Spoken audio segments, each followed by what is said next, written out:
let's move this over here. Move this up here. There we go. Hello, everybody, and welcome to episode 16 of the Frantic Talks podcast. I am your host, Frantic, along with my awesome co-host, Grunt. And we are here to bring you video games and junk. And junk. And junk, absolutely. So, let's start this off like we always do. How was your week, Grunt? It's pretty good. Gameplay-wise, I've picked up not the Division. I picked up Just Cause 3 for like the first time since December. Yeah. It still has its problems, but it's not too bad. They've improved. It's made me want to play the game more. Also picked up the Division on Tuesday as an early birthday gift. Cool. And which we'll talk about later. Yes. We'll definitely cover later. Just a quick note, if you hear any background noise, we apologize. Grunt has company over because, well, today is his birthday. It is. So everyone wish Grunt a happy birthday on Twitter. Or Thank in real you. life if you know him. Or, yeah, that too. And you'll notice he shaved his face for this occasion. Not sure why, but he did. He's cleanly shaven. I'm not, but he is. I had to get rid of my caveman look. It's understandable. So yes, happy birthday, Grunt. I don't know if you want to tell the world how old you are. If you don't, that's 23. Fine. 23. Nice. You got me beat. I'm 23 in May. Oh, I So only got fact. you beat by a couple months, so not that bad. Yeah, it's only 2 months and some change since my birthday's at the end of May, so. Yeah. And also, apologies for me coughing a lot. I think I'm just getting like sinus and cold stuff going on, so. If this episode is subpar due to audio, I am sorry. Yeah, stuff happens. Sure, it'll be okay.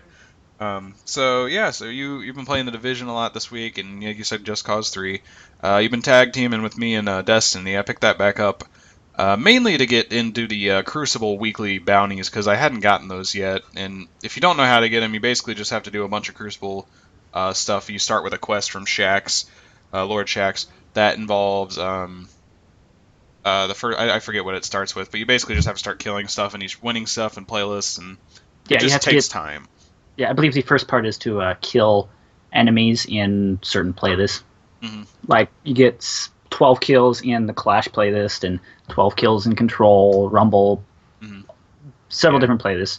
Yeah, it's basically that, and then as it gets in, you got to get like 4 games with 6 kills of each primary weapon, which pulse rifles are annoying. And pulse rifles are life, man. You don't know what you're talking about. I just couldn't do it. I guess my problem was getting into a free-for-all game mode where I have no one helping me do damage, and I have a slow-firing pulse rifle against Thorns. So, that's how All right, works. that's fair enough, I guess. But I'm on to scout rifles, which I thought would be easy, but for some reason, using an auto rifle for my entire life in PvP has tainted my use of a scout rifle, even when I'm using the multi-tool. So, yeah, that sucks. Destiny right now, the meta for it is, can't believe I just used meta. Never thought I would. Whatever. You're right. That's the right word. Never thought I'd have a use for it though. We use it every day in the Magic world. Oh, I'm sure you guys do. But now I lost my train of thought. See what you did? It was something about the meta and like Thorns. Also, I'm stepping off screen real quick to turn my light on. Yay, it's brighter. Continue though. The meta, it's pretty much precision weapons right now. Pulse rifles, scout rifles are your strongest thing. Or, icebreaker. Or the icebreaker. Seriously, I tweeted at Bungie, like, come on. We need to remove the icebreaker, and you need to remove all special ammo. Not special ammo for everything but sidearms. All special ammo. All of it. You have to get the special ammo crates. Yep, exactly. Instead of using icebreakers. I mean, I guess I get no land beyond, but seriously. Yeah. I guess the case is if you remove all special ammo, then you just start with the no land beyond, and everyone has that. That's how it works. Right. If you don't know what we're talking about, it's okay. Basically, they remove sniper ammo, and you can still get sniper ammo via an old weapon from year 1, or by swapping weapons while you're dead. Which is not what they intended, and they have yet to say. I don't think they've said anything about it, and they aren't fixing it. Yeah. Also, if you're watching the stream right now, I have yet to get my sponsorship offer from the seltzer water. Can I get on that? I wanted to make sure I mentioned it. Well, I'm sponsored by plain water this week, not coffee, so. Oh, well, how it goes. So yeah, That's basically been my week. A little bit of Halo here and there, oh probably yeah, towards the beginning of the week. I, I have been forging another map. Right, that is true. I saw you guys on it last night, actually, when I got on. Yep. Anyone, you want to comment on that, or do you just want to leave it as it is?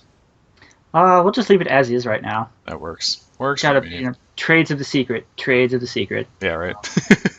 All right, cool. I noticed you Oh, were sporting your Illinois shirt.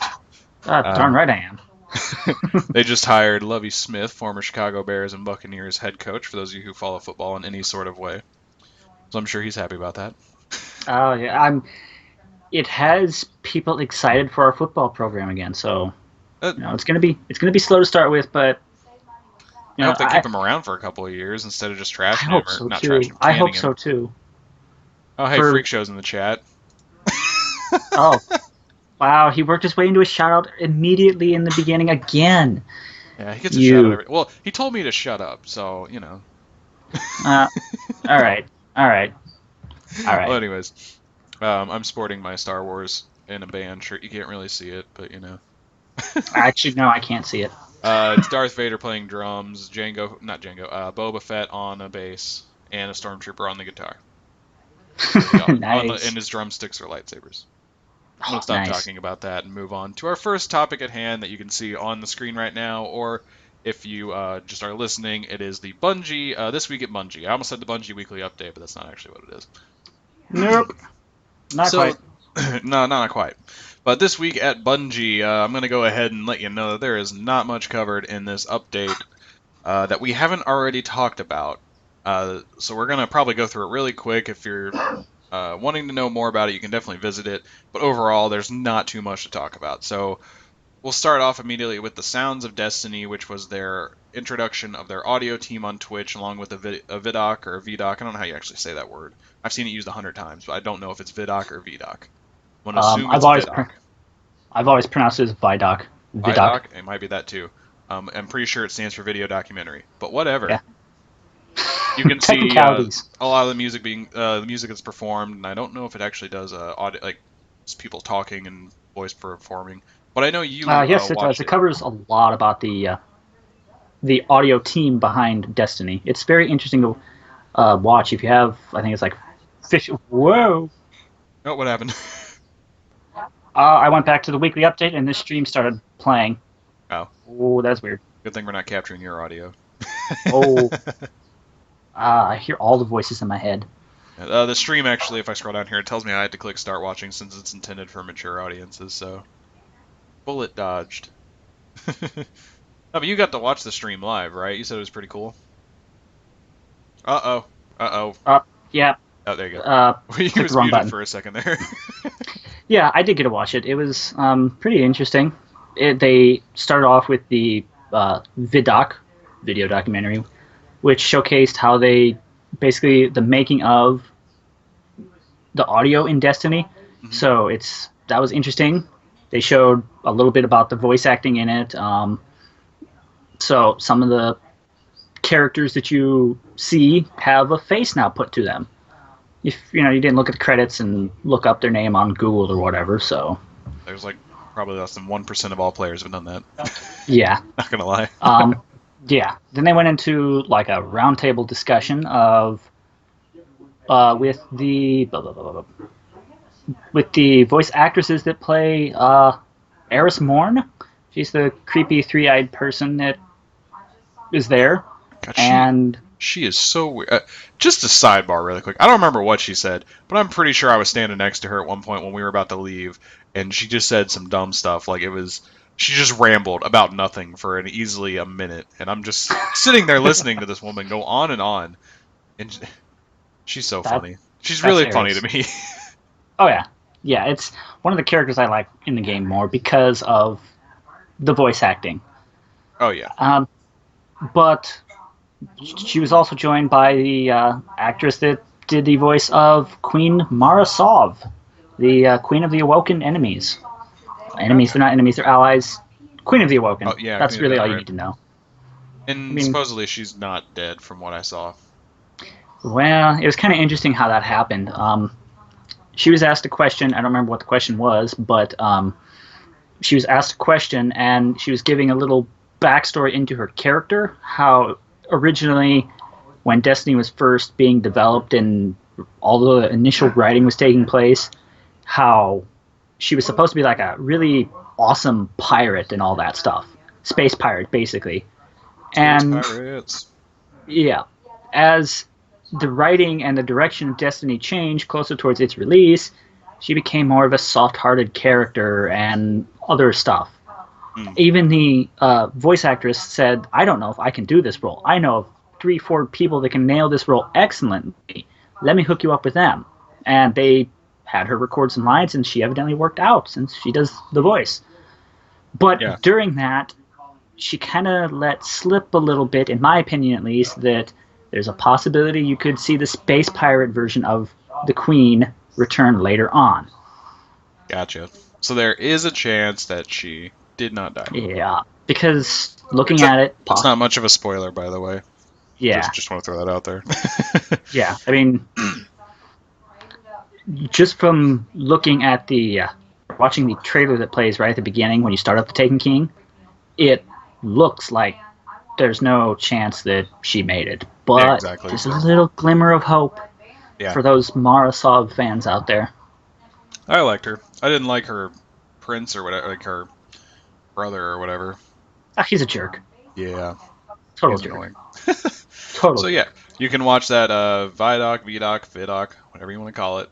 We're gonna call it. I'm gonna call it Vidoc because that's the best way to pronounce it in my opinion. Sounds the right way. So Yeah. Vidoc it is. And it looks like they're gonna have a sale on the store. The soundtrack that you can purchase for like 50% off or something like that. I don't actually know. I Oh didn't yeah, it click was on it. 50%. It Is was it okay? 50% off. Cool. Yep. Both the original Destiny soundtrack and the Taken King soundtrack, which the Taken King soundtrack is amazing. Gotcha. I definitely like the soundtrack. So Oh yeah. I have the window open, and there is the ice cream man is like right outside my window right now. So if you hear that music in the background and you start wanting ice cream, I apologize. So anyways, we're gonna move on to the next Man. point. There's The next bit is something we covered last week, but we're going to just reiterate again. Clan Resolute will be on the PS4 from 11 a.m. to 1 p.m. Pacific time this Monday in the playlist Rift. And if you go up against them, and I believe you have to beat them, you'll get some Yes. sort of you have to beat them. You'll get some sort of reward, Scroll down. probably an Scroll emblem. down. Scroll down. Scroll down. Does it actually Scroll say? down. Is that emblem? That's the emblem you get. That's the emblem. Okay, sorry. If you match up with the people they are bringing along from Clan Resolute, and they'll be partying up with Cosmo, one of their community team members, and what is it? Senior designer Steve Dolan from the live team, which the live team keeps Destiny going in its current state. Yeah. They keep pushing updates to it, making sure if something breaks overnight, it's fixed in a few hours. But if you match up against them and your team successfully beats them, you get that emblem wherever Yep. it would be. That emblem right there. Nope, wrong way. I mean, I've kind of pointed to the middle of the screen, so. Oh, yeah, in the middle of yours. Okay, it's up this way. Describe those who can't see this and are listening to the audio only. It is a white background, basically. It's not purely white; it's gray. With it looks like a pinwheel type thing. There's like green on one side and blue on the other, and it's I can't think of the best way to describe it. If you remember the Yeah, supernova emblem and stuff from Halo, it's very similar to that. that actually is a good comparison of it. Yep. Never thought of it that way. One side's green, one side's blue, and the background of it is all just a gray color. So yeah, that's what it is. Looks interesting. I'm not excited for it. I don't even have a PlayStation to play Destiny on.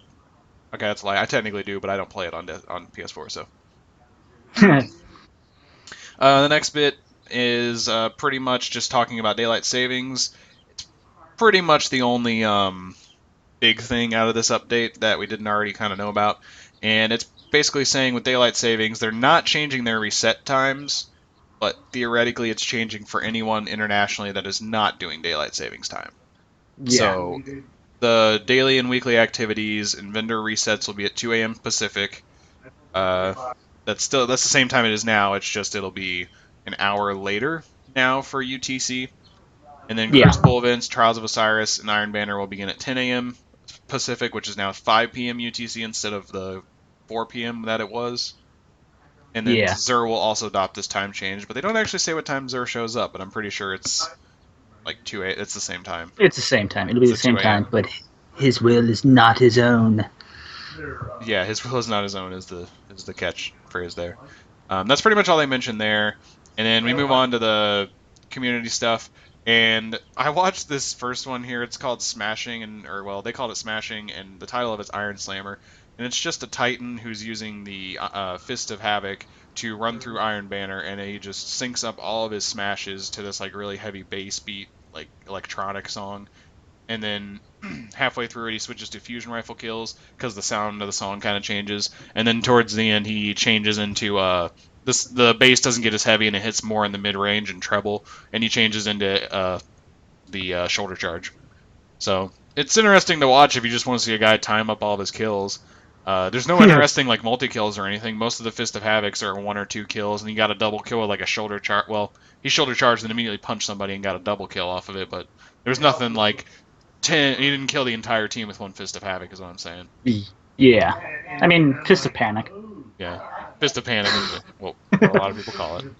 And then after that, we just have 2 honorable mentions, both of which I could not watch because YouTube was not working for me. But there's a 70k Destiny montage. I'm going to assume he got to 70k subscribers and does a montage.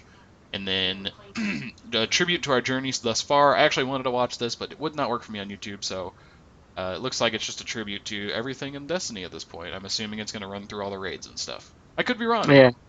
Yeah. I need to watch that because I'm kind of interested since I saw it yesterday. Saw the title of it yesterday, I should say.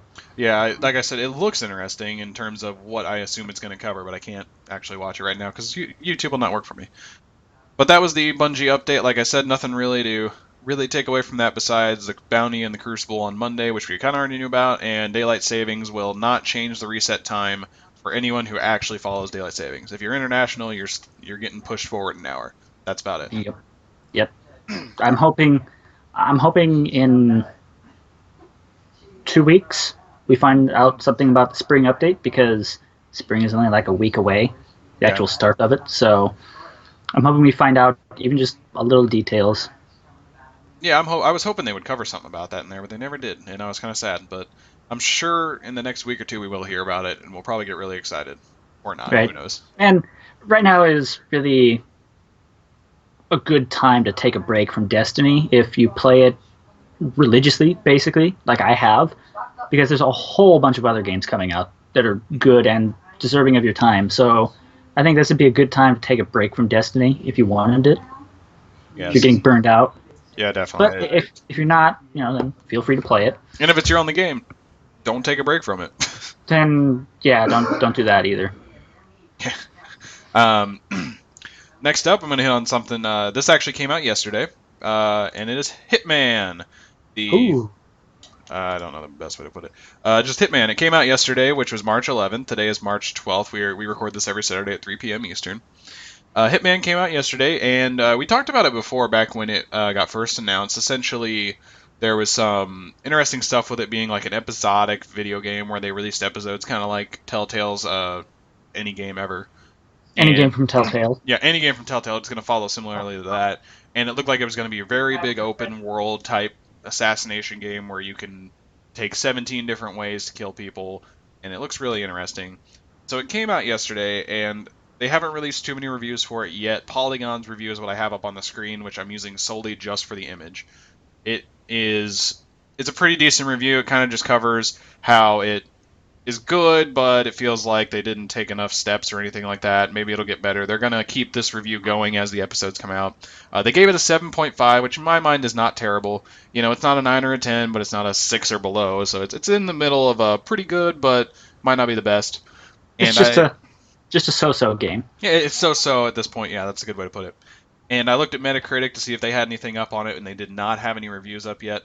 So I wouldn't say it's got mixed reviews. It's gotten a mixed review. But other than that, there's just quick notes that I noticed. I browsed some of the subreddits for video games to see if there's anything noteworthy to talk about today. And Hitman came up in 2 cases. The first case was that it's pretty much always online. And you can take that however you would like. and it's basically think Destiny, where you can't really progress anything unless you're online, because it just relies heavily on everything online in terms of there's leaderboards and a bunch of other random stuff that I don't remember off the top of my head. But it's, like I said, Yeah. always online for the most part. Yeah. I don't know if they brought back contracts for this game or not. I think they did. I don't know if they're in the game right now, but those were always fun to play. It was basically just community created hits on whoever in the game. Yeah, So those were fun to play. I vaguely remember seeing early like footage of it, and from like some of the YouTube accounts I follow, Yeah. they would be allowing you to do that because of how overpopulated the world is going to be compared to previous games. It would be crazy to like Crazy assign not one to, person to right? kill. Yeah. Right, and some pretty cool stuff Oh yeah, uh, everything looks came insane. came from those contracts back from what was it? Absolution was the last Hitman game I played. I think that was the last one they released too. Yeah, that was. I played the other Hitman games, but that was the only one I actually bought and owned and actually enjoyed. Finished. I theoretically own all of them thanks to Humble Bundle. But I played Hitman 2 on the original Xbox because my uncle played it, and I was like, man, that's a cool game. And then I got it, and then found out about cheat codes, and that was the only way I played it. But my buddy Cheat played codes Blood ruin Money. everything. Oh yeah, cheat codes. Oh, that was a game that cheat codes really ruined it because you could just get just a bunch of freaking like weapons and all kinds Oh of my stuff, and god. it just broke it completely. There was one where you turned your gun into like a nail gun, and if you shot somebody and they got stuck to like the wall, and if you turn on anti gravity, you could just like spray guns and you spray your gun and just watch people fly around the room and get stuck to the wall. Oh my Uh, god. I miss I early cheat I want to codes. see that. If I I still mean, have, I have the game. I could probably record it on my PC and upload it just to see if I can get those cheats going again. It was really um, funny. oh man. Either way, I want to see that in a totally not morbid kind of way, but Yeah, it's definitely not morbid. They definitely don't look like humans compared to what our video games look like now. So oh no, no, at the things have time, it was changed quite a bit. beautiful, so beautiful. Oh yeah. Oh yeah. Anyways, um, that it was one point, and then the next point. This is purely on PC, as you would expect most things on this spectrum to come from. The resolution of the game is certain levels of it, like the higher resolution, are locked depending on your graphics card, from what I read. And the guy who was ranting about it was like, I have a GTX 780, which is a pretty good graphics card that he can run Tomb Raider, the newest Tomb Raider, at 4K on, but Hitman wouldn't let him go above a medium resolution. Ah, wow. So it was like, this is dumb.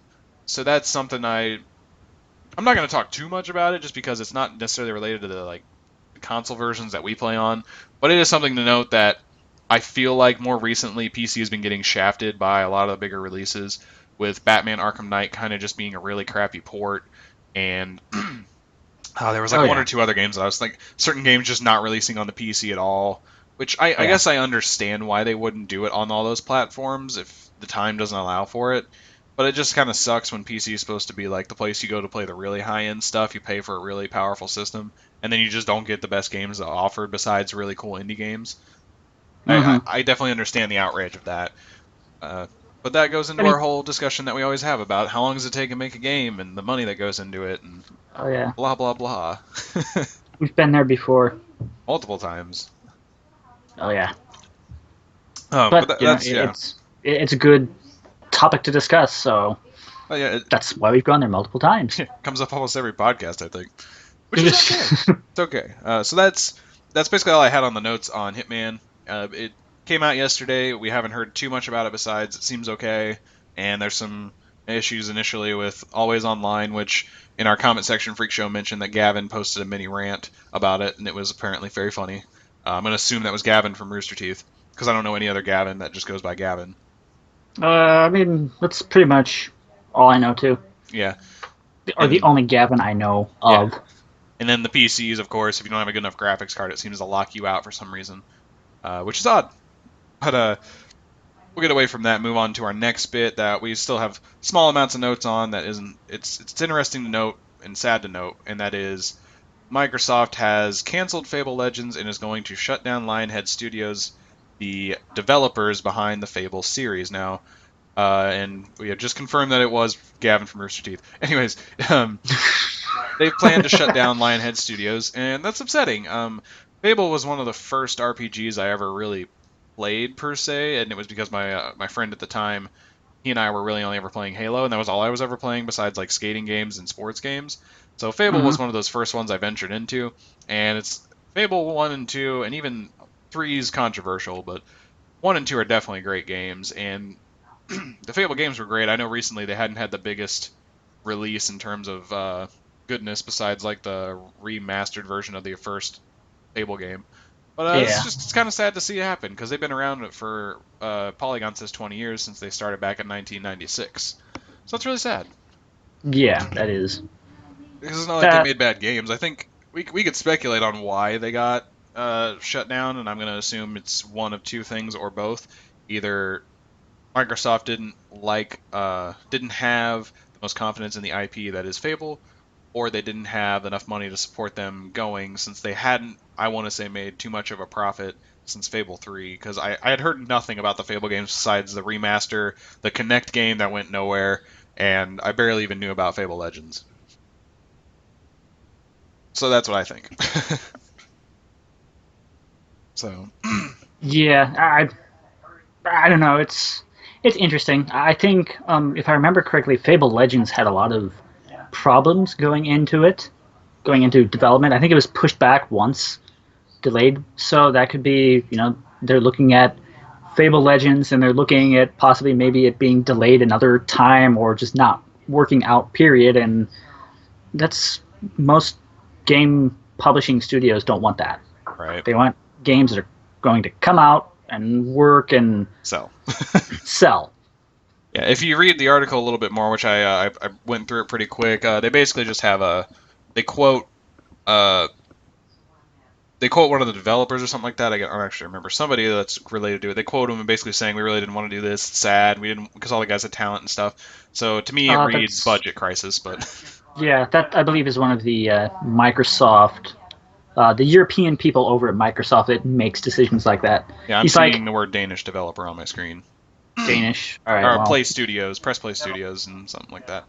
yeah, that's another I studio that's could getting just scroll down affected and by read it this. really quick, but why would I ever do that? Yeah, God, why would you read something? It's so dumb. Uh, yeah. So it sucks. You never want to see a developer go down, especially one that's made great games in the past. Oh yeah, Uh, definitely. Money. What are you gonna do? I'm gonna scroll down really quick and read that. I feel really bad.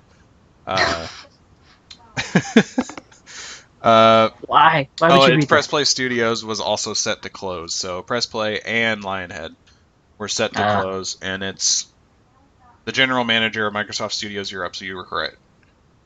And the delay, it's been delayed, and what I understood was that they had some open betas at the end of the last year, and a couple other, or maybe it would have been the beginning of last year. They had open betas to test it, and they were really working on getting it out at the end of last year, but they had to push it back, and now it's just not coming out at all. So that's really sad, especially with yeah, the graphics I'm seeing right on screen with the initial picture. Um, you can say a lot based. A picture has 1,000 words, obviously, and we can only speculate so much based on this image. But it looks like it would have been pretty interesting at some point in time. And who yeah. knows? It could have just been awful, and that's why they canceled it. I don't know. I'm not on the team. But that's sad. So, I wish everyone from Lionhead and Press Play Studios good luck in finding yeah, finding something. work again, finding something else to go forward. You Yeah, know, it's not something you want to hear. You never want to hear about a studio closing, especially when they have, like you said earlier, put out good games in the past. So, it sucks. So, I mean, it happens. It sucks. There's not yeah, much you can do about it, but happens pretty often, surprisingly enough. yeah, There's a bunch of developers you've never actually heard of that end up having to shut down all the time. That's how in the indie game market goes. But anyways, like you said, uh, wish you all good luck. Hope you guys can find something, and maybe you can bring Fable back to us. If not, we'll see what happens. But we're gonna move along from a sad note to a more happy note, I would say, for the most part, into killing aliens, or in other words, Halo, the thing we talk about oh, every week. I mean, one of these weeks we're going to surprise you and not mention Halo at all. oh, it's coming. It's probably not going to Yeah, happen. that's not at Who all. am I kidding? They have a It's never weekly going to update happen. every week. I think the one week Right. they didn't have it, we were like, they didn't have one, and we still They, technically mentioned it. yeah, I think we basically just replaced it with hey, we've been playing this in this game. Here's what we think need to go and change and stuff. And Yeah. Well, when it's both of our pretty highly rated games and game we play pretty often and spend a lot of our time on, it's hard to not mention it. So oh yeah, definitely. this update actually has a lot of really good stuff in it. Uh, the first thing I want to mention, and I'm going to go down through it and kind of highlight some points, but for the most part, the meat of it is going to come towards the middle. The first thing is the Halo World Championship Finals. It shows all the teams that are in the finals. There are 8 teams representing North America, 3 teams representing Europe, 1 team representing Africa, 1 team in Australia, 1 team in New Zealand, a team from Asia, and a team from Latin America. I know nothing about any of these teams. I think I've heard their names once or twice, and yeah. They are in the finals for a $2.5 million prize pool, which is pretty awesome that they're going to be able to win money for playing video games like this. I'm Yeah. sure you've heard our stance on esports before, but yeah, it should be What's pretty cool. cool? What's cool to think about that prize money though is this is the stuff that the money that when you buy a rec pack from through the Halo 5 marketplace or whatever store, rec store, that's where that money is going to, or at least some of it. It's going towards the winnings for that. Mm-hmm. So that's kind of cool to see. Yeah, I think it's like 50%. I'm pretty sure 50% goes to 343, the other 50 into this prize pool. I'm pretty sure it was the split on it. Could be wrong. Yeah. But I just remember within like the first week they raised like 500 to a million, somewhere around that area. It was rather hilarious. Yeah. I just want to say, Team Immunity and Team Skyfire are pretty good names, by the way. Oh, are they? I mean, I like the name. I don't know if they're actually good teams or I not. thought Obviously, you were since gonna. they're there, but That's what you were I like the mentioning. names. I like the names. They got the pretty sweet name. That's yeah. So yeah, I like I said, I don't know too much about the esports side of Halo besides like stuff I've seen. So it's Right. not Same very much here. that I've seen. But this will be from March 18th to 20th, and I'm sure you'll be able to just follow them on their Twitch channel, which should just be /Halo. Twitch.tv/Halo. There you go, and You'll that'll be be able to. pretty cool. You'll also be able to watch it. Looks like on the Halo channel, if people still use that, No, no, I and your forgot it Xbox existed. One, because people definitely still use that. I don't know how you'll be able to watch it on that, Oh, you can other watch it than on the Twitch Twitch. I app. watch. Yeah, I was gonna say the Twitch app, or I don't know if they do the Halo channel on there. They do. They do have the Halo channel on there. Oh, there you go. I have it. I just don't use it because it always crashes. So for Oh, I me, get you. I imagine they'll probably do something. They have like a live event stream on there too that they pop up now and then for what is it, like the Game Awards, stuff like that. E3, it'll come back in for E3. It's just one like built straight into the console. Yeah, You'll probably be able to watch that. I don't know, that's pure speculation. We'll find out March 18th. yeah, exactly. And Again I with can the come back and say speculation. how wrong I was. That doesn't happen often at all. Oh, no. Let's just ignore that one time I said the update's coming out February 17th, and it comes out like the last day of February. Well, it had to be. They had to make sure it was still in February. Barely. Yeah, Barely. But it barely was still still there. counts. Barely still counts. Next up, they start discussing the new update, which is the something of Meridian. I actually forget the name of it. I know it's in Meridian. I know the name is Meridian because the title of the section of this update is En route to Meridian, and I'm pretty sure they probably just it goes to Meridian. There it is. It's in the paragraph I was skimming. So goes to Meridian. The next update. They're previewing the new map, and I don't know if it's called Skirmish or Dark Star. It might just be called Dark Star, but it is a It new looks map. like it is Skirmish at Darkstar. Yeah, it is a new map that is based in like the I don't want to say desolate wasteland, but it's based on Earth, and it looks pretty cool in the concept art. It looks very desolate and Reminds like me, it reminds me of the one invasion map in Reach. Uh, Boneyard or Shipyard, something. It had yard in it. I can't remember it because I rarely played Invasion. yeah, I barely played it all. I think Shipyard is right, but Ship or Shipyard, Boneyard, one of the two. But I know what you're but it talking about. reminds me of I it. see that. Yeah. Someone in the chat, please tell us what we're thinking of. Is it Shipyard or Boneyard? Hopefully, we'll have an answer for you very shortly. To you, chat. It's up to you. But yeah, this the concept art and the art looks really cool. Uh, let's see here. Yeah, it just looks cool. And like you said, it looks like that map, and I definitely get that feeling. And maybe it could be a remake of it. Who knows? I don't know. I skimmed the paragraph that they talked to their one concept artist that worked on the map, and they don't mention anything about it. So That's upsetting. Maybe it's just inspired by it, and they don't want to get us too excited for the firefight update. too late. Yeah, Too exactly. late. Moving on, we have the Hannibal Mantis. It is a new skin for the Mantis that has some blue, apparently in the shipyard, according to Freak Show. Shipyard Shipyard. Um, Hannibal Mantis. It is looks blue, really cool, by the black, way. and very, very light brown. Yeah, it does look really cool. Looks very, very cool. It's also got like some gray on the legs. Oh, excuse me. Uh, it looks like it's not concept art, but like a final rendering of it. It looks really cool. It's on the screen right now if you're watching. If not, you can go to the update and check it out. Not much else to say about it, pretty much. This looks really neat. And then this is a very interesting topic. The Warzone Stories is what it's called. Uh, Basically, to condense everything they said in the next like 4 or 5 paragraphs, there have been people who complain about stat padding in Warzone. Now, if you aren't familiar with what stat padding is, they use the term just kill farming.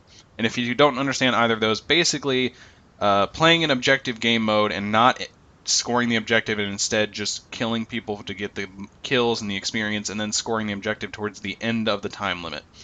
So this happens a lot in earlier Griffball games because the longer the game, the more experience you got. And in Griffball, you can spawn kill really easily. And so all you did was just sit there spamming your hammer, essentially, where they spawn, getting doubles and multi-kills, and scoring a bunch of credits in Halo Reach, for example, or a bunch of just experience in Halo 4, which in Halo 4 was kind of dumb to do it, because you maxed out your level so fast in Halo 4. Oh But yeah. commendations, I guess it kind of mattered. Anyways, Halo Reach was the Yeah. big one because of how long it took to get to the final level. So you just would spam and get like 1 to 2,000 credits a game. It was quite a lot, and so that's where it originated. And it's the same idea in Warzone, where if you're clearly better than the other team, instead of uh, attacking the objective, you just sit there and kill a bunch of people. And so they looked into the statistics of it, and they had to separate it into 3 categories. The first category being less than 100 kill differential. So essentially, the final kill count was less than 100 total kills in terms of differential. So some team had 150 kills, the other team had more than 50 kills, is what that means. And then their second category was games with 100 plus differential, which would mean 150 kills, and then the other team had less than 50. I mean, these are just numbers I'm making up, but that's explaining to you how it works. And then there was the third category of 200 plus kills. So team one has 250 kills, the other team has less than 50. So you can imagine that would just be a curb stomping in terms of playing that game. So Oh yeah. they looked at the percentages, and what they were trying to figure out is if there was a direct correlation between when they announce a new rec pack. In this case, it was the Achilles announcement, where the Achilles armor set was announced. They wanted to see if people start doing this farming of kills or stat padding, whichever you want to call it. They wanted to see if that was directly caused by the fact that they announced a new armor piece and people wanted to pad to get the points and just spend them really quick to try and win that armor set. And what they found was no, not really. In all honesty, the numbers where it was a bigger amount of differentials, like the 100 plus and 200 plus category, actually dipped a bit, and the games that were much closer in 100 in score in terms of like less than 100 kill differential actually increased. And those stats are presented Yeah. in a table that I'm going to put on the screen now. So the less than 100 kill differential changed by 0.09%, the 100 plus kill differential changed by negative 0.01, and the 200 plus changed by negative 0.08. And the statistics here basically say that 7% of your games that you will get into in Warzone will end up being one of these kill farming games. That's what the stats say. And it's not to say that you'll ever. I've never actually been in one in all the Warzone games I've played. So it's very unlikely you'll get into it, but I'm sure it sucks when you do get into it. So what Oh they've yeah. said from that is it's not based on Achilles or anything coming out. It doesn't seem to be correlating with that specific one. They're going to continue to monitor it and see if there's anything they can do to at least improve that situation. Yeah. It's like they thought the reason was the Achilles armor set, but that's not it. So they're trying to kind of like investigate and see what is the cause. You know, maybe it's the amount of rec points you get from a long game or something. I Who can knows? I can guarantee it's that on top of people who just really So, like, the people that we know from the Griffball community that did end up stat padding at some point in time, or we know the people that do it, there are certain people who just really want to be at the top of all stats. And that's why stat padding was introduced as the term, because uh, stuff like Halo Tracker or I think Destiny Tracker, where they have, like, weekly Yeah. leaderboards, you could pad your stats for that. So that Top of was the idea. Grimoire score in Destiny. Yeah, be the top of your Grimoire score. Someone who wants that? People actually do. I didn't know that was a thing, and that's really sad. I wouldn't say no because the Grimoire score is tied to the Grimoire cards, which is where your lore is at. Note, I said lore, not story. Still searching for a story. Yeah, we're still looking for that story in Destiny. But yeah, I can tell you that it's basically the longer the game goes on, the more stats you get, and if you win, you get more not stats, rec points and experience. And the longer the game goes on, it gives you, and if you win, it gives you more too as well. And if you're using like a legendary rec point pack or something like that, I see you smirking at Freak Show's comment. Um, I'm not gonna. I can't help it. There's a certain griff baller who is the guy we're quoting. I'm not gonna say his name. I don't want to say his name. He's he's like one of those people who just stands and is like, am I not at the top of stats for everything I need to be? And does Right. that. It's so Yeah. dumb. But anyways, like I was saying, it's definitely a mixture of the longer the game goes on, the more you get, and winning also causes that. And some people who just want to be at the top of the leaderboards for whatever it is that week. Yeah. It's a mixture of all those things. I would say primarily though, getting more rec points the longer it goes. Right. It's going to be interesting if they continue investigating this. It's going to be interesting to see, if they actually find a solid cause for it, or if it's just people wanting to stat pad because it sounds fun, and that's their definition of fun. So It's a sad definition for fun, in my mind. I'm not gonna lie. When I first played Griffball and Reach and figured out I could do that, I honestly did do it for like a day, and then I was like, "This isn't fun for the people I'm doing it against, and this isn't even fun in general." oh, So I stopped right. I doing it. mean, I did it a couple times back in the Halo 3 era in matchmaking, but Who honestly again, didn't do it is the better question. I can't. right, I know a lot of exactly. people who are against it, but started out doing it. Right, exactly. And that's why I can't really say you're an evil person for doing that. You're an evil person for continuing to want to do it. That's not fun. That's not fun for anyone playing the game or even for you. It's surprisingly fun to a small majority of people. So But hey, to each their own, I guess. yeah, to each their own. So we'll continue here in the update. We now have a brief mention of the community maps.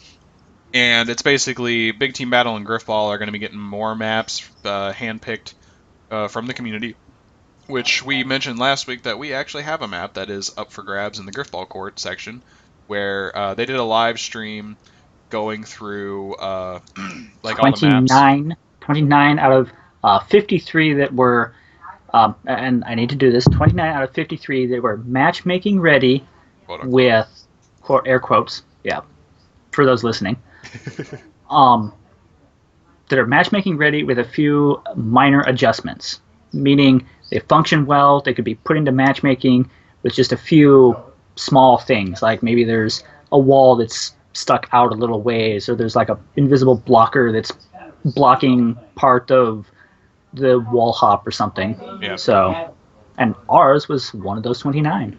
Yes, it was, which is pretty Makes me happy. awesome. And in the stream when they were talking about it, the only thing they noted was we apparently spent too much time on the outer decorations in terms of scenery, and what's really funny is we didn't.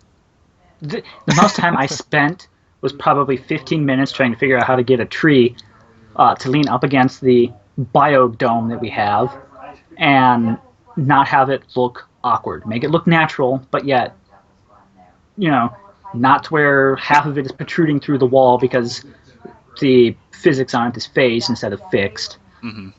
And Freak Show just shows up on the other side and, oh, here's how you do that. Yeah. Like, I mean, to 10 be seconds. fair, the amount of time spent on the dome was the same amount of time spent on the outer decorations. Yeah, because we you finished worked around on the same that. time. Yeah. Yeah, you worked on that while we finished up that. But it will be really So- cool if we end up getting that map in the matchmaking playlist, and I can jump in and be like, "Hey, I helped make this." And I you made guys this can be like, map. "We made this, yeah." So that'll be cool. We made this. Hopefully, it gets considered. I didn't see any of the other ones. I saw some stuff on that people posted in like subreddit for Halo. There's a really cool one I tweeted at you guys that looked really freaking sweet. I don't know It if you submitted it, but Yeah, I'm sure that one was submitted. It was neat, but the way they have you spawn, so griffball courts are perfect squares, right? yes. This Well, one, actually, they might not be. they're not. They're not okay. So they're a specific geometric shape, They're just a rectangle with certain rectangle. measurements. The walls on them now are a little like curved, so it's Yeah, I don't kind of like a understand that. curved wall or whatever. I don't know. It's weird. But the weird one about that one, I think it was called like the Warden's Court or something like that. Hmm. Um, it was the rectangular arena or shape, like a griffball court should be, but it had you spawn off each side of your plant. So you're basically spawning off on the left and right corners of the map instead of directly onto your plant, which in griffball that's where you want to start. Hmm. So in Griffball, there's the thing called the pro run. If you grab the ball within the first so many seconds of the round and you score, It's like 10 to 12. that's a 10, 12, yeah, whatever. That's a pro run. A lot of teams, a lot of smart teams, I will say, normally have one person staying back towards their plant point, or more so towards the middle of that area, like half the distance between their spawn and the middle of the court, Hmm. to prevent that pro run from happening. With this map, there's no way that could have been able to do or been able to be accomplished because you were on the sides, you're on the corners of the map. So if somehow, you know, theoretically the way it worked is everyone's going for the ball, they're all going to converge in the middle. Hexagon. Okay. That's weird. Freak Show saying griffball courts are the worst octagon ever. They're actually a hexagon because they're six-sided. But good try. Good try. Um, wow. Ruthless, man. Hey, he's gonna tell me to shut up at the beginning. I'm gonna tell him that his shapes are off. Anyways, it's within the first 15 seconds pro run, and you tend to have a team defending. But you're saying how it was set up is you couldn't really do that. Yeah, it was difficult. Theoretically, the way it should work, everyone's going for the ball on either team, on both teams. So, you're all converging in the middle, so it plays out that way. You could also just simply have that person playing defender run to the middle where they normally want to be instead of there on the sides. So, in theory, it would still work technically, but it was just awkward compared to all the original Griffball courts for like the past God knows how many years. Yeah, since '08, so 8 years. 8 years. So, it's just ah it was awkward to me. That's probably the older Griffball player in me, but Yeah. it felt awkward. It was a very cool looking map. I do give it that. Yeah. And I'm sure some of the stuff can be tweaked. You can move the spawns if you had to, or if you needed to. Mm-hmm. So it would function the way it's supposed to in my mind, anyhow. That's what I was about to say. Is I wonder if that fell under the category of minor adjustments needed to be made in terms of just Right. moving the spawns. So Right, and that's an easy fix. So So I I think would they not at all- mentioned. Sorry, go ahead.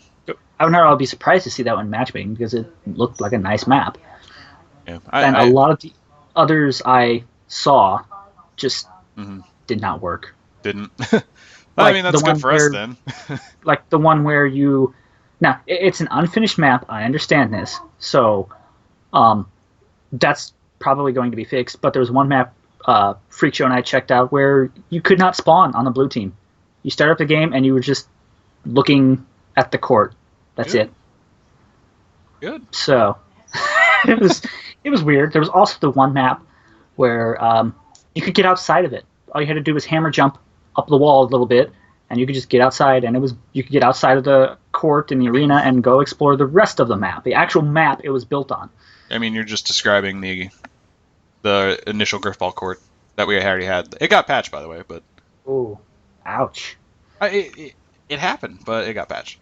So, Ooh, excuse me. So to not spend too much time on that, hopefully we'll find out about when those maps get added. In other words, we're going to move down through the rest of the update. I'm pretty sure there's only like one or two things left. Master Chief Collection. They actually mention it, which, Correction. huh? Correction. Oh yeah. They're supposed to be updating the back end to give us a little more option or a little more faster game finding time. I hopped on the MCC on like Wednesday or something. I was just nostalgic for Halo because of the temperature it was outside. It kind of made me reminiscent of back when I was playing a lot of Halo 3. So I hopped on to playing that, and it took a little bit to get into games, but overall the games I got into were fine in terms of connection. Terrible in Right. terms of balance because I got into a Team Snipers game where one dude on my team had over 20 kills and the rest of us had less than 10, including me. I was warming up in a Team Snipers game. That was not very smart. And then I hopped into a SWAT game and completely carried my team to a loss with 25 of our it was 22 of our 44 kills.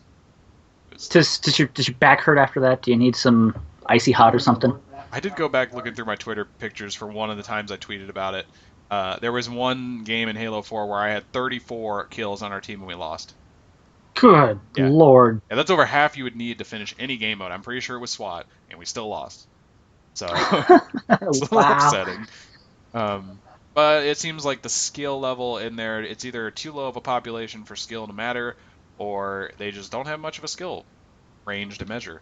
But for the most part, what they're announcing is they're just kind of expanding your search algorithm, essentially. It sounds to me like they're just saying you'll probably get into more games with people that are halfway across the world because of how slow the match finding times are.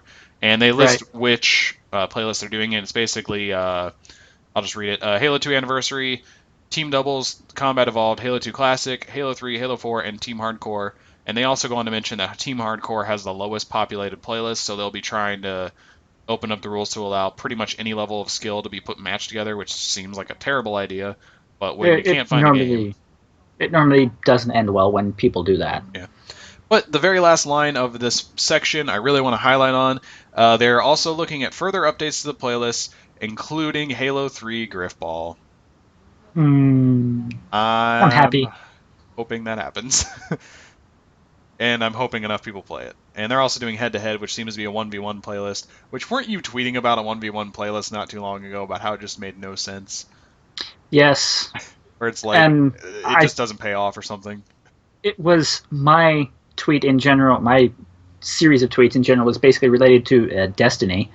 There's all kinds of people that want a head-to-head playlist for that. Well, why? Yeah, I understand why people want a head-to-head playlist. They want to prove they're better at this game than the person they're playing. I understand that. You mean the person that's crap talking them? Yeah. Yeah, or whatever. However that works. Gratification. Anyways. Halo 3 originally introduced a head-to-head playlist. For me, at least, it introduced it. I'm sure there's plenty of other games that have them. Mm-hmm. And they don't work. People say, "Oh yeah, I'd play that game I'd play that if it was in the game. I'd totally play it if it was in the game." So the game developers get positive feedback. They make that change. They implement it into the game. The playlist succeeds for like 1 week, 2 weeks, maybe a month at most, with everyone playing it, and then people just quit playing it because they either A, quit playing the game, or moved on to playing a different playlist. Mm-hmm. So your population gets low, and in matchmaking, when you have in matchmaking playlists, when you have a population density, I guess you could say, population actually is just that word by itself. Yeah, I think it's just population. That is low, you can push those people, those like 20 people, okay, maybe it's like 200 people. That'd be a fairly low population for a large known game. Yeah. That's a good number. You have 200 less people playing in something like Halo 2 Anniversary or Team Doubles or Halo 3, Halo 2 Classic, Team Hardcore. You want those people to be pushed from that playlist of 200 people into those other ones and fill the population on those. It's basically keeping the life of your game going. So head-to-head playlists never work. In my mind, they never work because people, like I said, people want the hype. They want to play. They get hyped for the playlist. They want it in there. It gets put in there. They play it for like a week, a month at most. Novelty wears off, and they don't.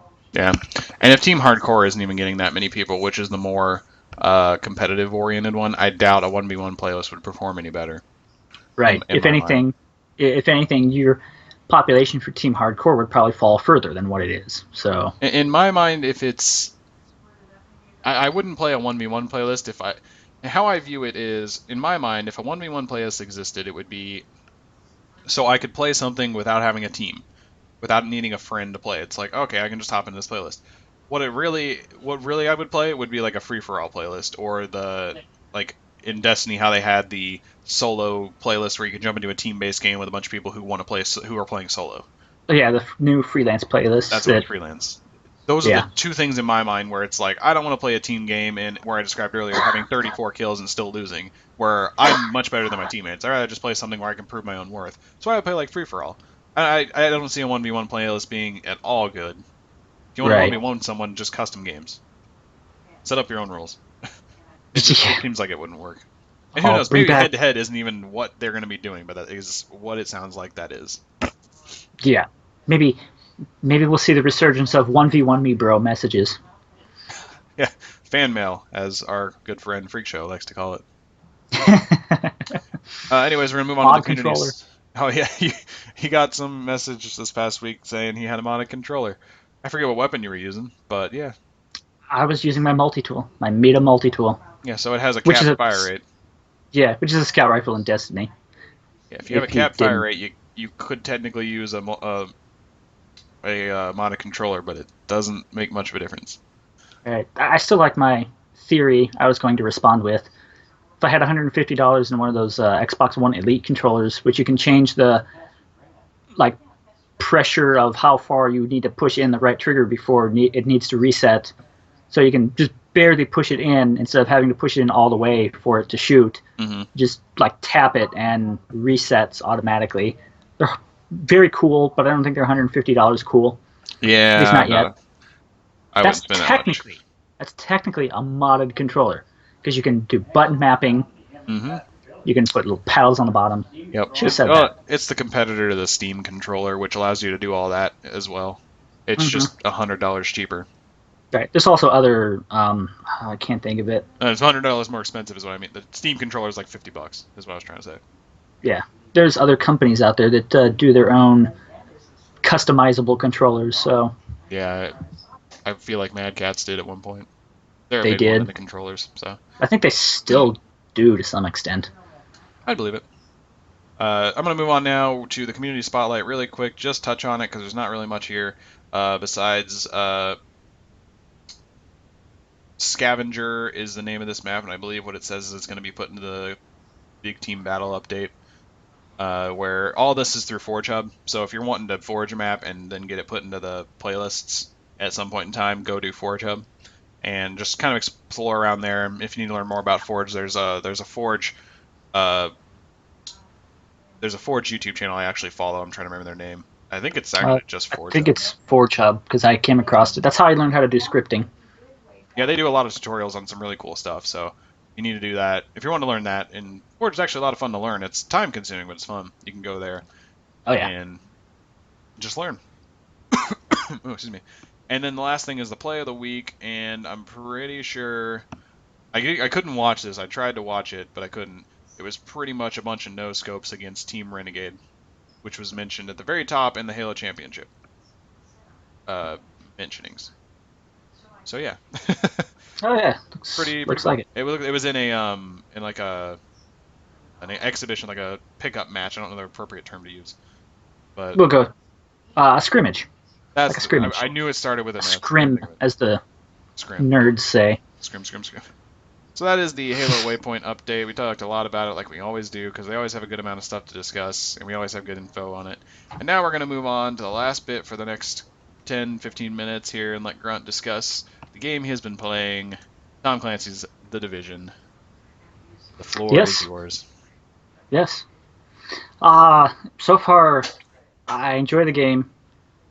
Be careful with the fire in the forge. Yeah. Funny story about that. Before we get to The Division. Yeah. When Freak Show and I were working on our first map, we were just playing around, getting to know how to basically use Forge because it was our first time using it. Mm-hmm. and we were browsing through the props and the effects and all that stuff, and he came across the fire. Well, for whatever reason, when you spawn a fire effect, it spawns it right underneath your Forge monitor, and the fire kills you. As it should, That's funny. But I'm sitting there browsing through part of the walls to figure out what we're going to use for like flooring and all that stuff, and all of a sudden I hear an explosion, and I just hear Freakshow bust up laughing, and I'm like, "What did you do?" And he just told me, "Don't mess with the fire." That's great. So naturally, I had to do it, and I found out why not to do it. Good. Good. So yeah, Cool. don't mess with fire in Forge unless you are careful with it. But getting back to the Division, it's a fun game so far. I've had a few run-ins where it's easier to play and more enjoyable to play, as with any game, with friends. Okay. So you'll want to be careful if you're playing with a higher level player, because if you do like a mission, one of the story missions or whatever, it will scale the enemies in that mission to, I think, a compromise between the highest level and the lowest level. So like the other night I was playing with a couple other friends, and one was a level 9, one was a level 11, I think, and I was a level 15. So it scaled those enemies from originally level 8 enemies, I think is what they are, by themselves when you're playing it on normal. Mm-hmm. But when you play it on hard difficulty, that's when it does the scaling, by the way. Okay. It scaled them to level 13 and 14. There was one that was even a 15. So it makes it a little bit more difficult to play with friends when they're higher level, which I'm not sure I care much about that. It makes sense because that's how Borderlands did it too, I was just thinking about Borderlands because the first time I played it, what ended up happening is my buddies who were like level 40 or something wanted to get me to their level, and so we went into a level like 35 area, and nothing got scaled in terms of leveling or anything like that. It's just he was level 40, they were level 35 with 2 people in the party, and just started killing stuff and mass gaining me experience. So Right. And that's kind of how it works. You get more experience for killing a higher level enemy if you're lower level, so it works similar to that. Right. It's just, right now I'm behind the swing of the curve of most of my friends because they're like level 20s, some are even 30s. Which is max level, right? Yes, it is. And, it's making it difficult for me to hook up with them and play with them, being a level 15 myself. So, it's kind of one of those things where if you get too high of a level, you're kind of alienating playing with people from the lower levels. Mm-hmm. Because, it scales some of the stuff. I'm not sure if it scales it just on hard modes of each mission, or if it's how it works exactly. Because, I'm not a high level, really. Oh, you're halfway to the max level. Yeah, and that was like over 4 days of playing, I think. I'm going a little slower on purpose. I'm looking at all the pretty scenery. Right, you're trying to absorb everything instead of just power level through it all. Yeah. Which I get. Yeah, it is. Speaking of leveling up, to me, it seems like leveling up is quite the grind. I know I just said, there's already people that are level 30, what? But they have also played, way much more than I have. They freaking played it for a day straight when the game came out. Yeah, like how we were discussing, like some people pretty much, like I know my friend personally, he took like the day or two off, like 2 or 3 days off straight. So it came out at midnight, and then he played it until he got tired, woke back up, played it the whole next day, went to bed, woke up next day. Some people just do that when they have the ability to do that. They do that, and that's totally fine. You can do it. You have the means to do it. Do so. Do what you want. So that's how people get so high of a level so quickly in many of the games that get released and that are like big midnight launches. Yeah. But to me, it seems like leveling up is, from level to level, is a little absurd. I think they set their, I guess you could say, experience caps from one level to the next a little too high. Mm-hmm. Because when I was level 13, from level 13 to 14, I was needing to get like 50,000 experience. So I got that 50,000 experience, leveled up to level 13 or 14, from 13 to 14. Hmm. Then I needed like another 50,000 experience to hit level 15 from 14. And now that I'm level 15, I need like 95,000 experience to get to level 16. So I think they could have toned it down a little bit, but that's where more so I think the Division is more so like an RPG instead of just a shooter, kind of like Destiny was. Yeah, So, I get what you're saying. you know, Destiny, you had a different kind of grind in there, but it's still a little bit resembling of the Division, having to do the same thing in that game, which that's fine. I Hmm. don't mind it. I just think 95,000 experience to reach one level is a little crazy. It's hard for me to comment not knowing the context of where you start to where you get to. Um, but it seems like it could be pretty steep in terms of how much experience each thing gave you. Like I played the beta and I think I leveled up once in the hour that I played it, Yeah, and it seems like it's a little bit of time to level up from a low level. So yeah, yeah. It is. It seems like it is. Level from like level 1 to 2, it was only like maybe a couple thousand experience, it's and gotten pretty high up. oh Yeah. yeah, it definitely has because you can get like 1,500 experience. I think it is something like that from doing the first mission. So you're practically level 2 right at the beginning. You do the Yeah. first mission in the game, and you're right then and there. And does Then, that experience scale as you get higher up? Like, does it scale to like maybe 10,000 per mission, or is it even more than um, that? from what I have, it does look like it does because I have one story mission I can do, and it gives me like 11,000 experience. And the mission itself, the difficulty for normal mode is like 14, 13 or 14. Okay. So, yeah, if you do the story missions, that's a good way to level up. But often I found myself doing those story missions and still needing to do side missions, which only offer like 600 XP, and That's having to it's an RPG for you. grind, grind for that extra experience to do the next mission. But like you said, that's an RPG, and I think that's where they're focusing more so on that instead of making it a like typical third-person shooter that Hmm. you would experience, and that's fine. I'm okay with that. You know what makes me wonder about these games? Well, first off, if you're like you were saying, if it's like 11 or 12,000 experience and then around 95,000 to level up, you got to do 8 to 9 missions at that point. So I Right, mean, it, they want to make it a little bit of a grind so that way you don't reach the max level within the first day, which some people did, but you got to keep in mind that they spent a good amount of time playing the game. Like their total time played is like 30, 40 hours right, in the first couple of days because that's what they, like we said, they spent pretty much their whole time playing it. But right, what makes me interested about this game and games moving forward is taking the MMO aspect and applying it to just about anything. I don't know if we talked about this before. I think we might have hinted at it. But games like Destiny and The Division, and I want to say there's one other game that I can't think of off the top of my head, that are kind of using this always online in a MMO setting as a new way to branch into genres and styles. The right. typical MMO that we had, for the past 20 years has been. Sorry, I'm picking my nose, by the way. It's really itchy. For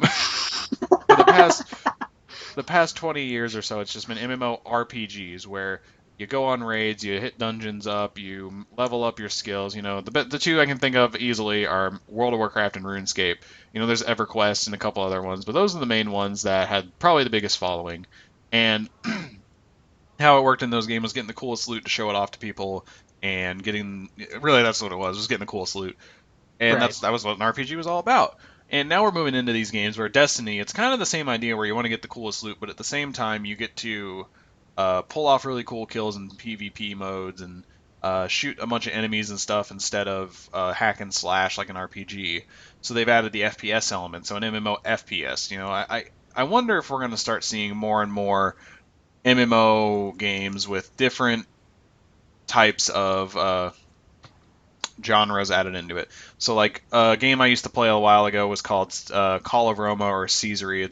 It's basically a real-time strategy game that lasted over days. It was an MMO RTS essentially. You gotta wonder, is that gonna start coming up as they add this MMO function to a lot of different games?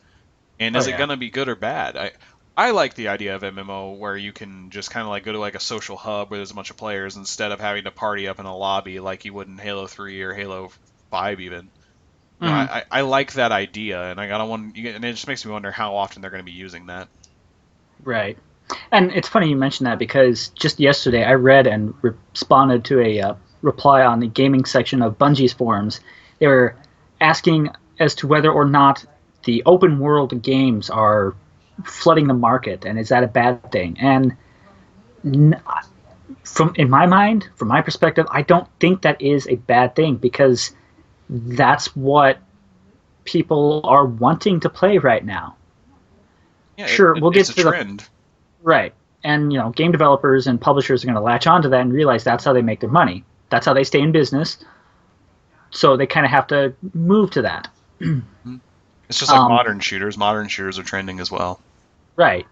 And the only downside I see to it is we'll get into a rut like we did with Call of Duty, where it's like World War II game. Oh yay, another one. hmm You It'll know, reach a peak and then it'll just decline really quickly until they right. find a better trend to go on to. Uh, Games that had zombies were very good example of that. Just a few years ago, we had all kinds of them coming out every single year. hmm Except Left 4 Dead 3, that game's probably dead. Dead. Yeah, it's funny. I thought I That's heard that it was terrible. actually coming, Oh, I hope so. I hope so. but then again, the hilarious joke of Valve can't count to three, so Yeah. I feel like they just call it Left 4 Dead Episode 1. Ha ha ha, Half-Life Huh. jokes. Left 4 Dead. Left 4 Dead 2, Episode 2. Yep, Episode 1, actually. Left 4 Dead 2, Episode 1. that's what Uh, Half-Life did. Half-Life 2 mm, Episode 1 and Episode 2 are our thing. So. yep. All right. Well, it looks like we have hit our point of time. Do you want to add anything to the division at this point, or are you? Oh, one more thing. Yeah, go The ahead. loot. The loot. Yes, the looting Um, system. That's an important note. it's yeah, especially since you were just talking about it. Um, it looks. I know. I just read that comment too. I I knew you were should gonna stop laugh. reading the chat. This is distracting. Um, Oh man. but the loot in the division, it's pretty good. Most of your high-end gear comes when you level up, so you're not going to get like a yellow weapon, which is they have a different call for it or a different name for it. But when you're comparing it to something like Borderlands, it's like legendary tier gear. Yeah, it's technically the WoW classification system. It started in World of Warcraft. They coined the color scheme. All right, So so then yes, it's yellow that. would be legendary or orange, depends on which one you want to look at it. But yeah. Yeah, orange, yellow. But so you can't use that higher end gear when you're lower level, which that's fine. That makes perfect sense. Yeah. Um, but when you're killing enemies or anything else like that, it has a chance to drop loot. That enemy you just killed has a chance to drop a piece of gear for you. And what's cool about it is I figured out when you get a piece of loot to drop from an enemy or something, hmm it's there for everyone. That piece of loot is there for everyone, but it's kind of like, and I've seen it compared to Destiny's loot system, but I think the most accurate description from what I've read and have gathered is Diablo's loot system, where it is it drops for people, but it's a different item for each person. And that was one big thing I was disappointed in, or not really disappointed in, but big thing I had against like Borderlands' loot system. If you got a nice weapon to drop, it hmm was there for everyone to fight and bicker over and steal or whatever. Right. I like having loot that I can use. So that guy got a pair of like boots or gloves or a piece of body armor to drop. I could get a weapon that I really needed to increase my damage or whatever instead of something else. So I like that they decided to do it that way. Yeah. That is pretty cool. The way, like in Borderlands, there's no way around it. But in World of Warcraft, they introduced the need and greed system, where it's Right. basically everybody has a chance to get it. You have to either you choose pass, need, or greed, and I feel like there's a fourth option. But it's basically need is where you'll roll a number between 1 and 100, and the highest from need wins. After that, if no one clicked need, greed rolls. And it's essentially if you need it, you need it. If you greed it, you just want to sell it, and if no one else wants it, you could possibly get it and sell it. And then pass, you just don't roll at all. So that Yeah, existed for a while. Neverwinter is a free-to-play game based on the Dungeons and Dragons universe Right. They do on a similar thing. Xbox, and they do a similar thing. That's how I'm familiar with that. Yeah. So yeah, so you're saying it looks like people will get a drop at the same time you do, but it'll be different for everybody. It'll be something, yeah. The Yeah. loot drop is guaranteed to happen for everyone, but it's going to roll a different item for each person that's playing. Gotcha. Okay, that's pretty cool. So yeah, that's why I like it over Destiny's loot system, because I could get a engram to drop off of a Vandal I kill in Destiny, but one of the two other friends I'm playing with could get Jack Squad, or they could get a legendary engram. Yeah, so which Destiny is pure random, and Division it sounds like it's random, but at the same time it's for everybody at the same time. Right. That makes sense. They took what people wanted from other games in terms of loot drops, and they mashed it up into something that works quite well. Yeah, In my mind. which is awesome. I like that idea because I've always been a fan of random, but at the same time it can really be annoying, like in Destiny where I'll perform the best on the team in a Crucible game and get nothing when everyone else gets cool stuff. So Oh yeah. that's cool. I like that idea. Cool. Good on them. So And yeah, then there's the extraction zones in the dark zone, which I think we've talked yeah. about before, where it's essentially you get cool loot, but in order to get it out of there, you have to extract it, which takes a minute, and you have to defend other people trying to kill you for it. I think it actually takes a minute and a half now. Oh, are they up the time? I think so, because I saw them post a picture on the Division Twitter account that was captioned with, it had someone shooting flare up into the sky, and it said something along the lines of like, when you shoot that flare, it's the next longest 90 seconds ever. And I'm Okay. assuming that's how you extract loot. You fire up the flare, Yeah. signal for extraction, and then you defend it until your loot's gone. Yeah, essentially like a helicopter extracted. comes in and imagine like you'd be grabbing onto a rope and getting pulled up by the helicopter. That's what you do with your loot. That's what I've seen. So, Yeah. um, I haven't actually ventured into it in the final game, but because I don't know how well I would do on my own. I was about to say you probably want to be a higher level. Yeah, well, they have different versions of the level of the dark zones. So they have one for levels like 1 through 10, and they have ones for like 10 through 15, and then 15 through 20, and then all of that, all the way up to 30. Gotcha. And then you get put into, it looks like you get put into like a player bracket. So if you're a level like 30, you're not going to, it looks like you're put into player brackets, but if you're like a level 30, you're not going to be put in a game or a bracket with someone who's a level 10. So there's no way that level 30 person can pick on that level 10 over and over and just make them hate the game. Good. All right, cool. That sounds good in terms of balance. Oh yeah. So cool. Well, it sounds like it's a lot of fun for a game. I think at some point I might end up picking it up, but at the point in time I don't have the appropriate financials to do that. Rocket League comes first. At the same time, it's also I could just get Rocket League for $20 and totally have a time of my life. Rocket League comes first. it's an absolute by now. So, It is. So we pretty much we've gone a little over the time we normally do, which is okay. Happens. A lot of stuff to Special talk about episode. this week. Yeah, it's your birthday, so might as well spend a couple extra minutes taking your time away from your family on your birthday. But anyways, let's get the advertising out of the way really quick. We'll call it a day. You can find us on Twitter. I am at FranticJ3. He is at Onyx Spartan, Onyx spelled ONYX. And you can find the official Frantic Talks Twitter page at Frantic_Talks. If you can't find us there, you can find us on Facebook at facebook.com/Frantic Talks, all one word. And you can find us at the mothership, frantictalks.com, or magic.frantictalks.com, which is our Magic the Gathering side, if you are interested in that at all. And this podcast goes live every Saturday, 3 p.m. Eastern, on twitch.tv/FranticJ3 the third. And it is the number 3 and then RD. Because some asshole took Frantic J3. There you go. Gotta say it every time. So, and then I think that's pretty much everything. We are on YouTube. We have stuff going on YouTube, but we need 100 subscribers. There's no real official link to it besides like a bunch of numbers and stuff. So just look on the Twitter account for Frantic Talks, or even my Twitter account. you'll find us tweeting about it at some point because I'm doing a Pokemon Nuzlocke right now that I've recorded, and that's also where this video version of this podcast gets uploaded, and that will be linked on the podcast page, like the podcast post when we post it on the blog. So. And speaking of the blog, I didn't mention it, but your Black Spindle updated, or your Black Spindle guide is out. I forgot to say it. But the Black Yes. Spindle, the sniper rifle that you get in the Taken King expansion, that is exotic and is pretty freaking sweet.